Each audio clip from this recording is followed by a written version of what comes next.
My husband has been visiting a business partner every Tuesday for 10 years. I followed him today and realized the partner is my own sister. If you're listening to this right now, stay with me, because what I discovered that Tuesday didn't just break my heart. It exposed 10 years of lies, so carefully hidden that even now, I still replay everything in my mind, trying to understand how I didn't see it sooner. And before I go any further, tell me in the comments where you're listening from. I read them, and it reminds me that betrayal doesn't come loudly. It grows quietly, inside routines we trust, until one day it reveals everything at once. My name is Laura, and for 15 years, I believed I had a stable marriage. Not perfect, not dramatic, just steady. My husband Daniel wasn't the type to raise suspicion. He was consistent, responsible, and predictable in a way that made life feel safe. And for 10 years, every Tuesday at exactly 5:30 in the evening, he left the house to meet what he always called his business partner. At first, it meant nothing to me. People have meetings, people build careers. I had no reason to question it. Over time, Tuesday evenings became part of our routine. He would eat early, check his phone, grab his keys, kiss my forehead, and say the same thing every single time. Don't wait up. And for 10 years, I didn't. But the truth about routines is that they can hide anything if they are repeated long enough. Looking back, I realized the signs were always there, just subtle enough to ignore. On Tuesdays, Daniel paid more attention to how he looked. Not in an obvious way, but enough for me to notice once I started paying attention. He began using an old cologne, the one he used when we first met, the one he hadn't touched in years. His phone became an extension of his hand, always face down, always silent, and sometimes when he thought I wasn't looking, he would smile at it in a way that felt unfamiliar. Still, I didn't confront him, because when you trust someone deeply, your mind works harder to protect that trust than to question it. The moment everything began to shift came on a quiet Sunday afternoon. I was cleaning his car, something simple, something normal, when I found a receipt in the glove compartment. It was from a cafe across town, dated on a Tuesday night. That alone wouldn't have meant anything, except Daniel doesn't drink coffee. Not occasionally, not socially, never. When I asked him about it later, he answered too quickly. He said his business partner liked that place and they sometimes met there. The explanation made sense on the surface, but something about the way he said it didn't sit right with me. After that, I started noticing more. Not obsessively, not dramatically, just carefully. And once you start paying attention, it becomes impossible to stop. Every Tuesday, Daniel seemed slightly different, more alert, more present, but not with me. It was like his energy belonged somewhere else entirely. Then came the message. One Tuesday morning, Daniel was in the shower when his phone buzzed on the nightstand. I wasn't planning to check it, but the screen lit up and my eyes moved before I could stop them. The message preview was short, but it was enough to make my chest tighten. Tonight, at the usual place. I miss you already. I stared at it, hoping there was another explanation, something harmless, something that didn't mean what it clearly meant. But deep down I knew. That day I made a decision. I wasn't going to confront him. I was going to follow him. That evening, I waited until he left, then gave him enough time to get ahead before getting into my car. My hands were steady, but my heart wasn't. I followed him at a distance, careful not to be seen, my mind racing through possibilities I didn't want to believe. He didn't go to an office. He didn't go to a restaurant. He drove across town into a neighborhood that made my stomach drop the moment I recognized it. It was the street I grew up on. And then he stopped, right in front of my sister Emily's house. At first, my mind rejected it completely. There had to be another explanation, something I wasn't seeing. But then he got out of the car, walked to the door, and knocked like it was something he had done countless times before. When the door opened, I saw her, my sister, smiling at him in a way that didn't belong to family. And in that moment, everything shattered. But here's the part that changed everything. I didn't scream. I didn't run to the door. I didn't confront them. Because in that moment, something inside me became very clear. This wasn't just betrayal. This was a pattern, a system. 10 years doesn't happen by accident. So instead of reacting, I drove away. And that decision is what gave me power. That night, I didn't cry. I didn't call anyone. I sat in silence and started thinking, not emotionally, but strategically. If Daniel and Emily had been doing this for 10 years, then there was more to it than just an affair. And I needed to understand everything before I made my move. The next morning, I did something no one would expect. I called Emily's husband, Mark, my brother-in-law, a good man, quiet, hardworking, the kind of person who trusted too easily. As the phone rang, I realized something that made my stomach twist. If this had been happening for 10 years, then he had been living a lie just like me. When he answered, his voice was normal, calm, unaware. "Laura, everything okay?" I paused for a moment, then said something that would change both our lives. "I need you to trust me, and I need you to come with me tonight." There was confusion in his silence, but also concern. "What's going on?" "I can't explain over the phone," I said quietly. "Just meet me at your house at 5:45 and don't tell Emily." That pause felt longer. Then he agreed. That entire day felt unreal. I moved through it like someone else, smiling when I needed to, speaking when required, but inside, everything was focused on what was about to happen. At 5:30, Daniel left the house like he always did. Same routine, same words. "Don't wait up." This time, I almost smiled, because I wasn't waiting. I was ending it. I drove straight to Emily's house and parked a little distance away. A few minutes later, Mark arrived. The moment he stepped out of his car, I could see the confusion on his face, mixed with a growing sense of unease.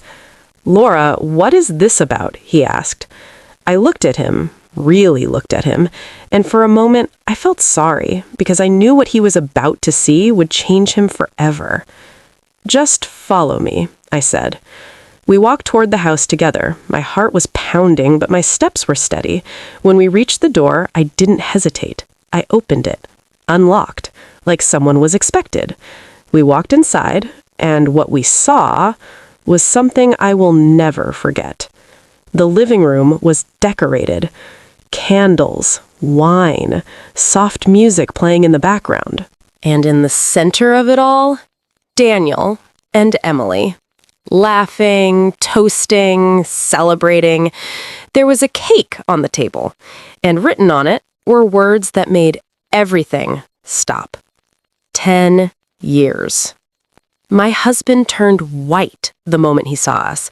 Emily dropped her glass. The silence that followed was absolute. I didn't scream. I didn't cry. I just smiled and said the words they never expected to hear. "We have a surprise for you both." Mark stepped forward slowly, his face shifting from confusion to realization to something far heavier. The room felt like it was collapsing under the weight of the truth, but I remained calm because this moment wasn't about emotion anymore. It was about exposure. Daniel tried to speak, his lips parting slightly as if he could explain 10 years in a single sentence, but no words came out. Emily looked like she might faint, her hands trembling as she backed away slightly, as if distance could somehow undo what we had just walked into. I placed a folder on the table next to the cake, gently, almost carefully, like it was just another part of their celebration. Inside it was everything. Photos, messages, timelines, records I had spent days collecting after that first discovery. I had traced patterns, confirmed locations, even gone back through years of subtle details that suddenly made sense. This wasn't just an affair. It was a parallel life they had built in the shadows of our own. "Go ahead," I said calmly, nodding toward the folder. Since tonight is so special, I thought we should all look at the truth together. Mark didn't move at first. He was staring at Emily, searching her face for denial, for anything that could tell him this wasn't real. But she didn't speak. She couldn't, and that silence told him everything. Slowly, he reached for the folder and opened it. As he flipped through the pages, I watched his expression change in a way that mirrored what I had felt just days before. Confusion, disbelief, then the slow, crushing realization that everything he thought he knew had been a lie. Daniel finally found his voice, but it was weak, nothing like the confident tone he used at home. "Laura, please, let me explain." I looked at him, really looked at him, and for the first time in years, I saw him clearly, not as my husband, not as the man I had built a life with, but as someone who had chosen deception over honesty every week for 10 years. "There's nothing left to explain," I replied. "You already told your story. You just forgot I would eventually see it." Emily started crying, trying to step toward Mark, but he moved back instinctively, as if her presence itself had become something unfamiliar. "I didn't mean for this to happen," she said, her voice breaking. It started and we couldn't stop." I let out a quiet breath, not at anger, but of clarity. 10 years isn't something that just starts. It's something you choose, again and again. The room fell into silence again, but this time it felt different, heavier, final. I reached into my bag and pulled out 2 envelopes and placed them next to the folder. Since we're all here, we might as well finish this properly. Daniel looked at the envelopes, then back at me, his confusion growing. "What is this?" "Your consequences," I said simply. Inside were legal documents, divorce papers, financial records, and evidence of everything they had tried to keep hidden. But that wasn't even the most devastating part, because what they didn't know, what they never expected, was that their secret hadn't just exposed their relationship, it had exposed their plans, their intentions, their greed layered beneath the betrayal. Over the past few days, I had discovered more than just the affair. I had uncovered late-night messages they thought were erased, email threads sent from accounts they believed were untraceable, quiet transfers between accounts that didn't belong to either of them individually, but somehow connected both their names in ways that were too deliberate to ignore. There were documents drafted but never finalized, contracts half-written, agreements discussed in fragments, all pointing to one thing. They weren't just stealing moments. They were planning a future that didn't include me. I had found conversations where Emily pushed Daniel to move things faster, where she complained about waiting too long, where she referred to my life, my home, my stability as something temporary, something that would eventually become theirs. Piece by piece, step by step, they had been building something behind my back, not just a relationship, but a takeover. Their 10-year secret wasn't just emotional, it was strategic, calculated, patient. And that was their biggest mistake. Because betrayal born out of emotion can sometimes be explained, but betrayal built on planning? That exposes who someone really is. Mark looked up from the folder, his face pale, his hands slightly trembling as he held the papers. His voice was low, controlled, but there was something underneath it, a weight that hadn't fully surfaced yet. "You've been planning this too?" he asked, not just to Emily, but to both of them, as if he was still hoping, just for a second, that one of them would deny it. Neither of them answered, because there was nothing left to deny. The silence stretched, heavy and suffocating, filling every corner of the room. Even the soft music playing in the background now felt out of place, like it belonged to a completely different reality. I stepped back slightly, giving him space, because I understood something in that moment. We had both walked into the same truth, just from different directions. We had both trusted people who didn't deserve it. We had both believed in something that didn't exist anymore. "I didn't bring you here just to show you," I said quietly, my voice steady despite everything. I brought you here so you wouldn't be the only one being lied to anymore." Mark's grip tightened around the folder, his jaw clenching as he slowly turned his head toward Emily. She couldn't even look at him. Her eyes stayed fixed on the floor, as if avoiding his gaze could somehow delay the moment she had to face what she had done. Daniel ran a hand through his hair, pacing slightly now, his composure completely gone. The confident man who walked into this house just minutes ago no longer existed. In his place was someone desperate, cornered, exposed. "We can fix this," he said quickly, his voice uneven, almost pleading now. "This doesn't have to end like this." I almost smiled, not because it was funny, but because it was predictable. Because people like Daniel only start talking about fixing things when there's nothing left to protect.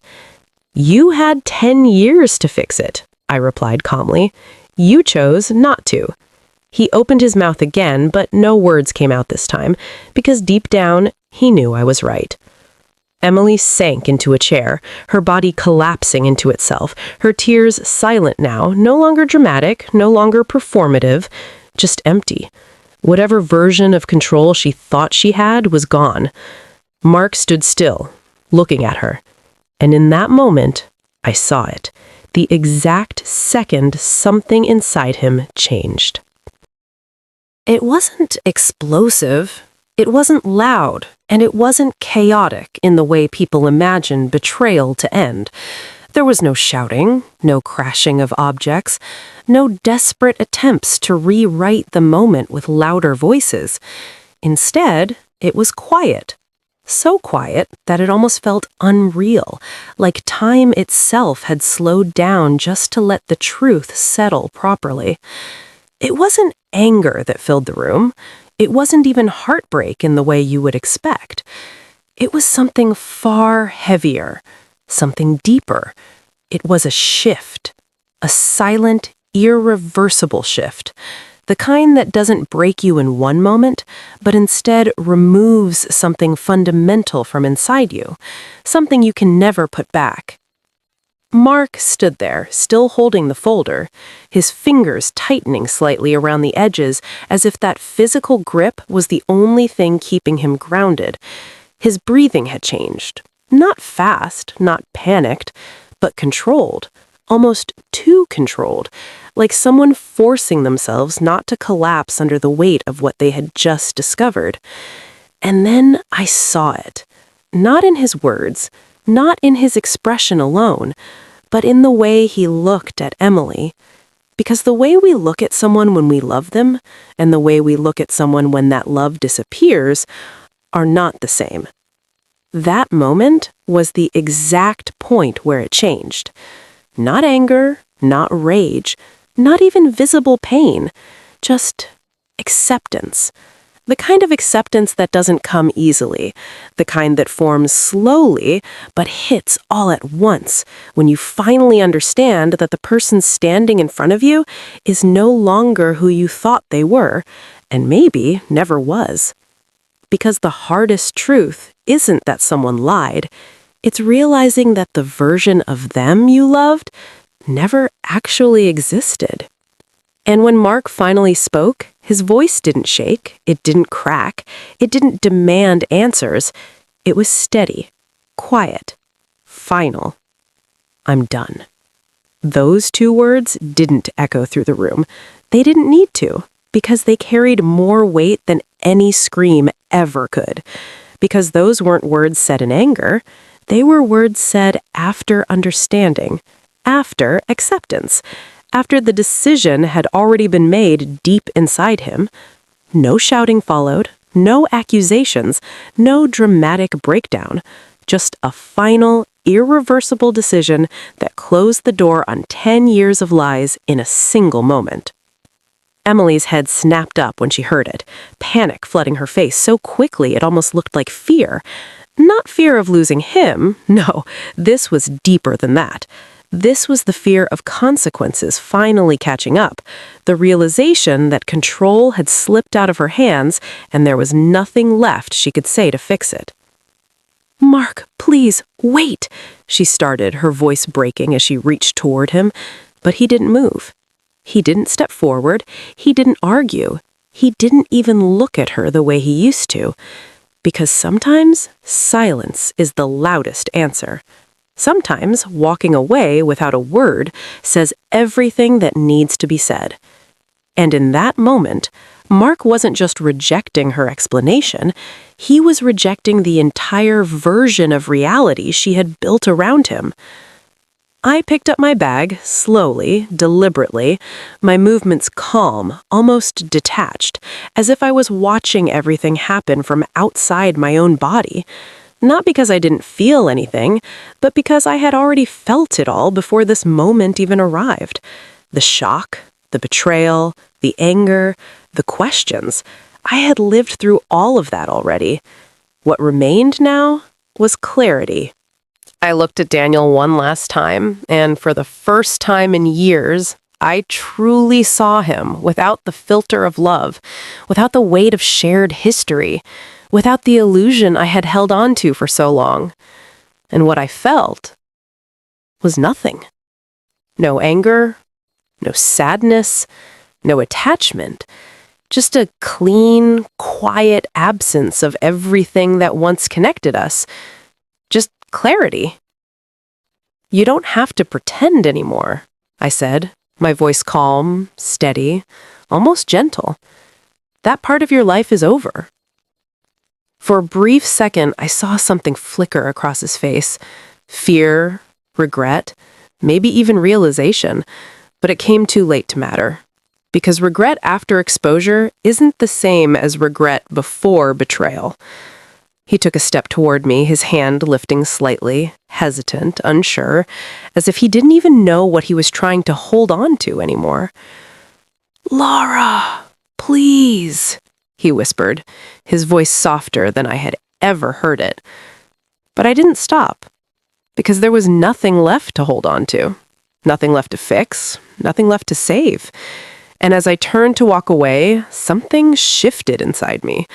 Not relief, not satisfaction, something deeper, stronger, something I hadn't felt in a long time. Control. Because for 10 years, they had lived a hidden life built on lies, believing they were in control of everything. The narrative, the timing, the outcome. They believed they were managing the truth, shaping it, hiding it, deciding when and how it would exist. They thought they were the ones writing the story. They thought they were the ones choosing how it would end. But they forgot something important. Secrets don't stay hidden forever, and the moment they surface, control changes hands. By the time I reached the door, I could feel their eyes on me, the weight of everything they had lost settling in all at once. Not just the relationship, not just the secrecy, but the illusion that they had been in control all along.